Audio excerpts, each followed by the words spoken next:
پخپل فرمائی ان لكل نبي دعوة مستجابة فتعجل بها كل نبي ودعا به.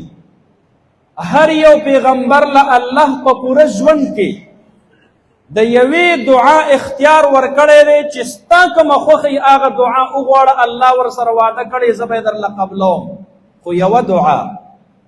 او نبی علیه الصلاة والسلام مبارک فرمایي هر یو نبی په خپله ژوندانه باندې هغه دعا ځان له غوښتلې ده او الله ورله ورکړې ده. او بیا فرمایي وإن اختبأت دعوتي شفاعة لأمتي يوم القيامة.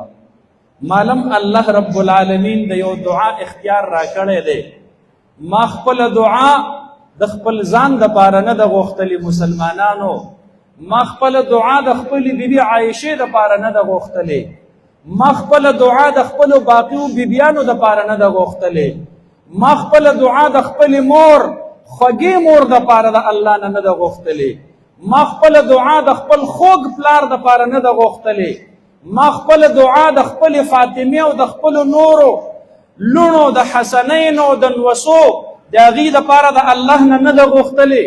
فرمایي ان اختبأت دعوتي شفاعة لأمتي يوم القيامة. ما خپل دعا پټه ساتلې ده، ما په دنیا کې خپل دعا لا نه ده غوښتلې. نبی مهربان فرمایي زه به هغه یوه خپله دعا د قیامت په ورځ د الله نه غواړم او ځان باره کې به سوال نه کوم.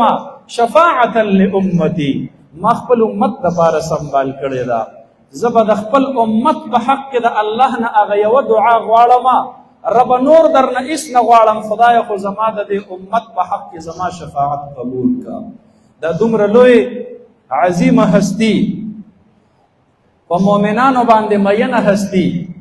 زما محترم ورونو، زمونږ او ستاسو د ژوند یو څو لمحې او یو څو ګړۍ نن د هغې هستۍ د هغې په محبت کې او په عشق کې الله قبول کړلې. ټول ووایه الحمدلله.